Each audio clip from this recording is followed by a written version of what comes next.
Hello students, नमस्कार। मैं doctor Seema Saxena GSM PG college Bewar से आज पुनः आपके लिए एक और वीडियो लेकर आई हूँ। जैसा कि बच्चों आपको मालूम ही है, हमारा टॉपिक चल रहा है आश्रम व्यवस्था का। मैंने आपको समझाया था आश्रम व्यवस्था क्या है, आश्रम क्या है। आश्रम के बारे में मैंने आपको बताया था, उसका अर्थ भी बता दिया था, एक परिभाषा भी आपको बताई थी और उसके कई क्रम भी बताए थे। मनोवैज्ञानिक और प्राणी शास्त्रीय सामान्य कार्य बताए थे, विशिष्ट कार्य बताए थे। इन्हें मैंने बहुत अच्छे तरह से समझा दिया था। आशा है आपको समझ में आ गया होगा। और मैंने आपको ब्रह्मचर्य आश्रम के बारे में भी बता दिया था। ठीक है, आज मैं आपको बताऊंगी गृहस्थ आश्रम के बारे में। गृहस्थ आश्रम क्या होता है इसके बारे में थोड़ा सा बताऊंगी। ठीक है, तो आज हमारा टॉपिक यहाँ से शुरू होता है। गृहस्थ आश्रम के बारे में थोड़ा सा आप सुने हमसे और समझने की कोशिश करें। समझ में ना आए तो आप दोबारा पूछने की भी कोशिश किया करें। ओके, आप लोगों ने कहा था कि समुदाय मेरी समझ में कम आया है, मैंने दोबारा वह टॉपिक आपको पढ़ा दिया था, शायद आप लोगों ने समझ लिया होगा। ठीक है, अब मैं बताऊंगी आपको गृहस्थ आश्रम।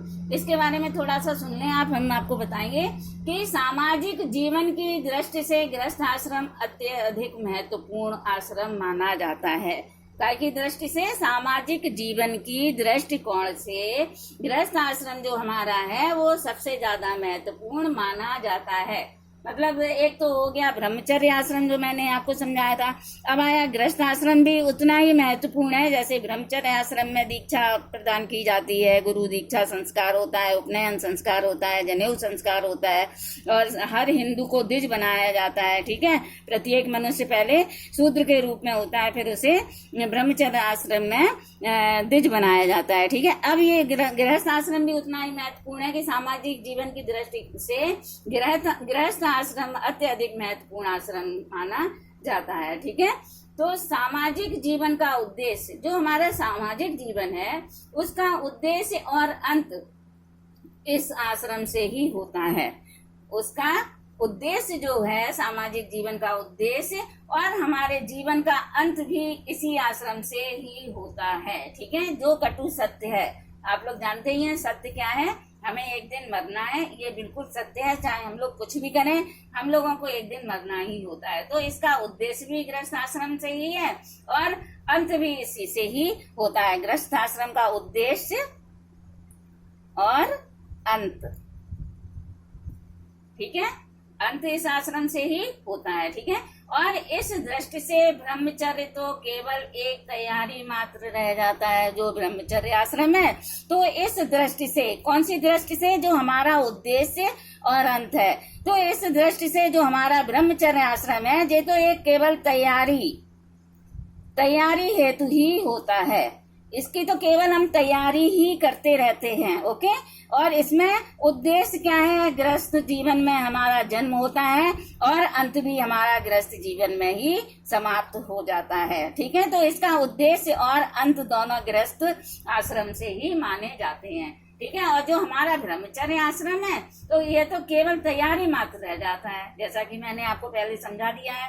और प्रत्येक स्नातक, जो भी पढ़ा लिखा मनुष्य है, व्यक्ति है, प्रत्येक स्नातक जो ब्रह्मचर्य आश्रम को त्यागता है, मतलब जो ब्रह्मचर्य आश्रम को त्याग देता है, उसे गृहस्थ आश्रम में प्रवेश करना अनिवार्य हो जाता है। अगर उसने ब्रह्मचर्य आश्रम त्याग दिया है तो उसे गृहस्थ आश्रम के लिए प्रवेश करना अनिवार्य रूप से माना जाता है, कि उसका प्रवेश गृहस्थ आश्रम में अनिवार्य रूप से होना अनिवार्य है या आवश्यक है। ठीक है, और यह आश्रम विवाह संस्कार के द्वारा प्रारंभ होता है। जो हमारा गृहस्थ आश्रम है वो किसके द्वारा माना जाता है, विवाह के द्वारा। विवाह संस्कार मैं यही लिख दे रही हूँ, विवाह संस्कार इसमें ही आता है। जैसे इसमें आता था ब्रह्मचर्य आश्रम में उपनयन संस्कार और जनेऊ संस्कार, दीक्षा संस्कार, ऐसे ही इसमें ये आता है विवाह संस्कार। गृहस्थ आश्रम में, जब हम लोग गृहस्थ आश्रम में होते हैं तभी शादी और विवाह होता है, तो उसमें विवाह संस्कार बहुत महत्वपूर्ण माना जाता है। विवाह संस्कार के द्वारा प्रारंभ होता है। ठीक है, और विवाह संस्कार के द्वारा मनुष्य केवल गृहस्थ को ही प्रारंभ नहीं करता, बल्कि उसके योग्य होने की घोषणा भी करता है।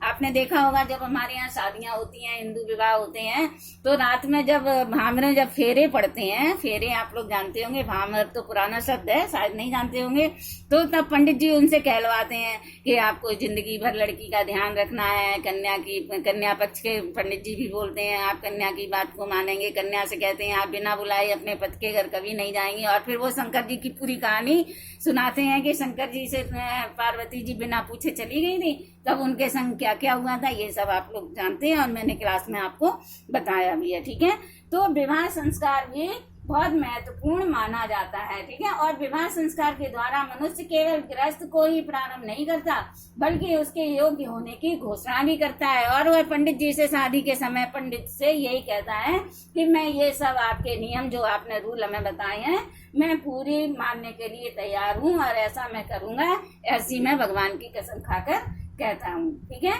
आपको समझ में आ रहा होगा। और इसलिए गृहस्थ आश्रम में विवाह नामक संस्कार की अत्यधिक महत्वता मानी जाती है। ताकि विवाह नामक संस्कार की अत्यधिक महत्वता मानी जाती है, यह सबसे ज्यादा महत्वपूर्ण विवाह संस्कार माना जाता है। ठीक है, और आज विवाह केवल संस्कार ही नहीं बल्कि एक आवश्यक सामाजिक संस्था के रूप में महत्वपूर्ण हो गया है।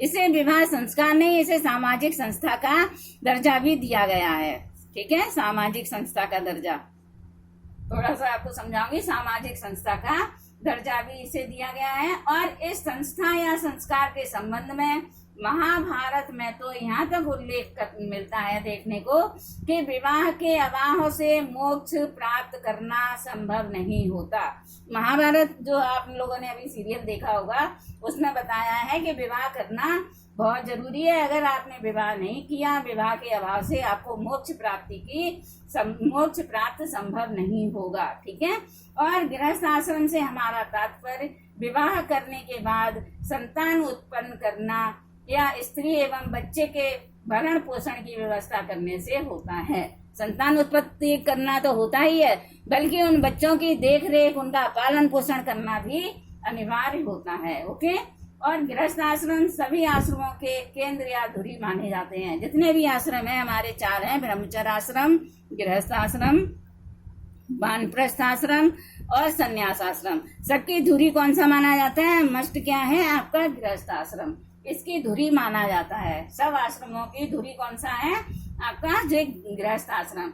ठीक है, और जिस पर सभी आश्रम केंद्रित हैं, और इस धुरी पर हमारे 4 आश्रम, ये धुरी है हमारी और इसमें 4 आश्रम इस पर टिके हुए हैं। ठीक है, 4 आश्रम इसी पे मिले हुए हैं, तभी जिंदगी की रेलगाड़ी चलती है। ओके, और इसकी अवधि 25 से 30 वर्ष की है। हिंदू को पुरुषार्थ की सहानुभूति भी इसी आश्रम में ही होती है। जो हिंदू हैं उनको पुरुषार्थ की सहानुभूति भी इसी आश्रम से ही प्राप्त होती है। ओके, आपको ये गृहस्थ आश्रम समझ में आ गया होगा।